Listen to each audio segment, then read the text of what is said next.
Oke, selamat siang. Assalamualaikum warahmatullahi wabarakatuh. Terima kasih rekan-rekan media untuk waktunya dan juga sudah ada di sini dengan saya 3 orang narasumber. Ada Tuan Guru Bajang, Wakil Ketua TPN, kemudian Bapak Todung Mulya Lubis, Deputi Hukum TPN, dan juga Firman Jaya Daily selaku Wakil Deputi Hukum TPN. Jadi di siang hari ini teman-teman kita akan ada interaktif discussion. Ini masih seputar netralitas aparat dan birokrasi, dugaan mobilisasi dan ketidaknetralan aparat di pemilu 2024 dan juga pelaporan tim hukum TPN ke Bawaslu. Dari Pak Todung bisa dimulai Pak, apa yang ingin disampaikan? Oke, teman-teman sekalian, sebetulnya kalau kita bicara mengenai pelanggaran pemilu, itu sudah banyak sekali dan kita akan mengulang-ulang kembali apa yang sudah kita diskusikan. Tapi karena waktu kita juga semakin dekat dengan tanggal 14. Ini tidak sampai seminggu lagi. Ya. Jadi saudara-saudara, kita perlu mengingatkan semua pihak, ya, bukan saja Bawaslu, untuk betul-betul menjaga pemilu ini, pilpres ini untuk tidak cacat. Karena kalau kita melihat jumlah pelanggaran ya, yang terjadi, jumlah kecurangan yang terjadi, itu banyak sekali, ya, masif sekali. Ada satu aplikasi yang mengatakan bahwa mereka sudah mengkoleksi, mengumpulkan 40.000 pelanggaran atau kecurangan. Ada satu aplikasi dikelola oleh satu LSM yang mengatakan bahwa mereka punya peta kecurangan di 31 provinsi. Jadi kalau kita klik kota Mataram, makanya kita akan lihat di situ pelanggaran apa yang terjadi di kota Mataram. Jadi banyak sekali.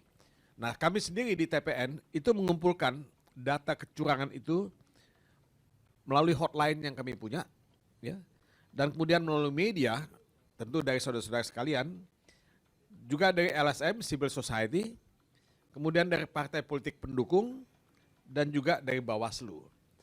Nah, banyak sekali karena ada 400-an laporan yang kami sudah teliti, tapi saya tidak ingin tentunya bicara mengenai angka ya pelanggaran. Karena pelanggaran itu yang saya katakan tadi masif, itu dark numbers, angka yang gelap. Gitu. Banyak sekali pelanggaran yang tidak dilaporkan. Banyak sekali pelanggaran yang tidak bisa kita cari beritanya. Nah cuman karena ini ya, sangat penting untuk menjaga integritas pemilu, kita tetap harus menyuarakan kembali supaya kita semua sama-sama menjaga ya, kalau bisa tidak ada pelanggaran, tapi kalau tidak ya meminimalisir pelanggaran. Ya. Memang setahu saya pemilu dimanapun di dunia ini pasti ada pelanggaran, tapi seminimal mungkin pelanggaran itu yang kita harus jaga. Nah saudara-saudara, kenapa ini penting? Karena hajatan demokrasi, gawe nasional demokrasi ini sekali 5 tahun. Dan rakyat tuh punya hak untuk memilih, ya, menggunakan hak pilih dengan bebas. Tidak boleh satu suara pun ditinggalkan. Tidak boleh satu suara pun dirugikan. Mereka mesti punya kesempatan ya, dan kebebasan untuk menjatuhkan pilihan mereka. Nah kalau kita melihat kasus di Malaysia sekarang ini, itu banyak sekali laporan dari Malaysia mengenai kertas suara ganda. Ya. Nah ini yang saya kira bisa terjadi di mana-mana. Ya. Taiwan pernah mengalami hal semacam ini. Ya.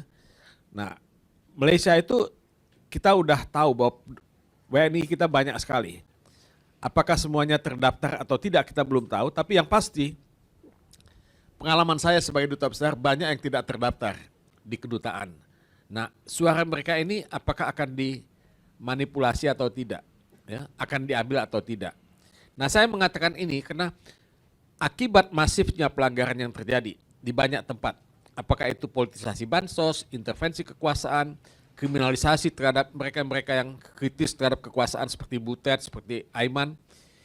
Ini semua ya membuat persepsi bahwa ada kemungkinan pemilu, ada kemungkinan pilpres itu tidak jurdil. Ada kemungkinan ya penggelembungan suara. Ada kemungkinan manipulasi suara. Nah ini yang kita tidak inginkan dan kami hari ini ke Bawaslu mengingatkan Bawaslu untuk bersikap tegas ya, tidak ambigu dan profesional. Kita tidak ingin komisioner Bawaslu itu nanti diadukan ke DKPP sehingga putusan seperti kemarin itu keluar ya, bahwa apa yang terjadi di KPU dengan putusan MK nomor 90 itu adalah pelanggaran etika. Ya, menerima pendaftaran cawapres, padahal cawapresnya itu masih belum ya memenuhi syarat menurut rejim peraturan pada waktu itu. Ya, karena putusan MK nomor 90 belum diadopsi oleh peraturan KPU ketika pendaftaran itu dilakukan. Nah, jadi saudara-saudara, ya, persepsi yang timbul dan tumbuh di masyarakat itu sulit untuk disalahkan ya, kalau melihat masifnya pelanggaran, masifnya kecurangan yang terjadi. Tapi yang saya mau katakan di sini, kita mesti bersama-sama untuk menjaga pemilu dan pilpres ini, sebab kita diuji oleh, bukan saja oleh sejarah, oleh rakyat kita, tapi diuji juga oleh publik dunia, ya, publik internasional. Bisakah kita seperti negara-negara lain yang beradab itu punya pilpres, punya pemilu yang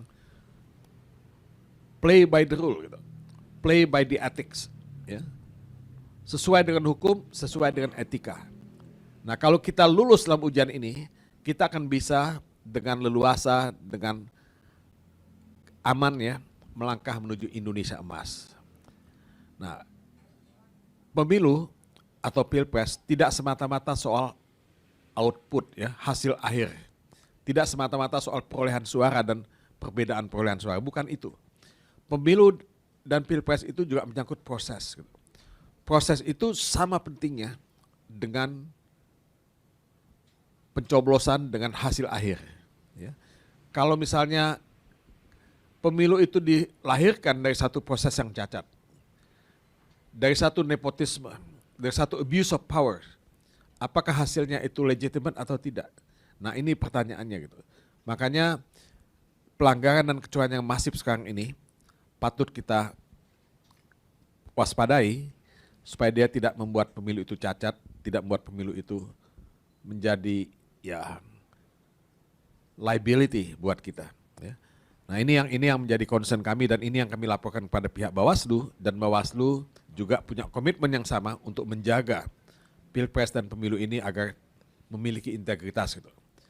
Nah oleh sebab itu ya kami di sini berkumpul ya bertiga ini untuk ya kembali mengingatkan, mumpung kita tinggal beberapa hari lagi menjelang tanggal 14 Februari, di mana kita semua menggunakan hak pilih kita.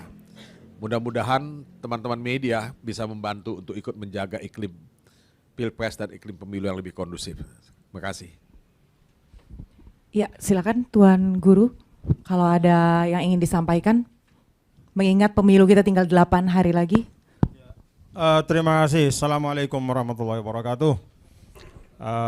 Teman-teman, sahabat pers yang saya hormati, menambahkan Bang Todung tadi ya. Jadi kita melihat bahwa suka tidak suka ya, secara faktual pemilu kita ini sudah babak belur.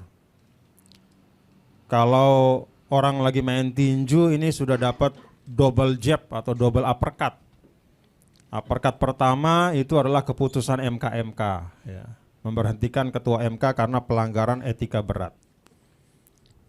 Lalu yang kedua itu jab yang kedua itu yang kemarin kita baca, keputusan DKPP untuk memberikan peringatan terakhir ya, bukan hanya kepada ketua KPU tapi juga bahkan kepada para komisioner KPU diberikan peringatan karena ada pelanggaran etika juga gitu. Nah jadi ini pemilu kita ini sudah babak belur ya kalau kita bicara dalam tatanan nilai ya. Nah karena itu kami di TPN ngajak kita semua ya untuk menyelamatkan yang tersisa. Kalau ibarat petinju ya ini sudah limbung ya. Karena itu seruan dari Ibu Megawati pada kampanye akbar di GBK tanggal 3 itu bagian dari mengembalikan ya, kesadaran. Bagian dari membuat limbungnya itu berkurang. Lalu kemudian mosi, deklarasi atau petisi dari para pimpinan perguruan tinggi, ya, baik itu negeri maupun swasta di banyak daerah, Jawa dan luar Jawa, dan itu diawali dari UGM, ya, dan sampai sekarang masih terus bergulir. Itu juga bagian sebenarnya dari kasih sayang civil society. Ya, masyarakat ingin supaya yang tersisa dari pemilu kita ini dapat kita selamatkan bersama. Karena itu kami terus terang menyayangkan, ya, kalau ada pihak-pihak yang menganggap statement Ibu Megawati itu ada bahasanya itu ocehan-ocehan, ya. Kemudian suara-suara dari kampus yang disuarakan oleh para guru besar, ya, yang sangat kredibel, ya, itu dianggap diorkestrasi, itu kami sangat menyayangkan. Karena sebenarnya itulah suara dari publik, ya. Keinginan agar pemilu kita ini dalam tanda kutip sudah babak belur itu bisa terselamatkan gitu. Bagaimana cara menyelamatkannya? Ya, tadi Bang Todung sudah sampaikan, yuk kita pastikan, ya, kalau misalnya ada intervensi, berhenti intervensi. Kalau ada intimidasi, hentikan gitu. Mari kita kembali kepada pemilu yang jurdil, ya. Damai karena jurdil gitu. Bukan damai yang tutupi oleh kabut kecurangan atau intimidasi. Jadi kenapa ini kami suarakan terus-menerus, sebenarnya bukan hanya untuk kepentingan Ganjar Mahfud, ya, tapi untuk kepentingan kita sebagai satu bangsa. Masa iya anggaran pemilu yang 70 triliun lebih gitu, ya, itu ternyata prosedurnya secara formal saja dilewati, ya, tetapi ada hal-hal substansial yang tertinggal. Kejujuran, keadilan, kemudian etika itu tertinggal. Kan sayang, ya.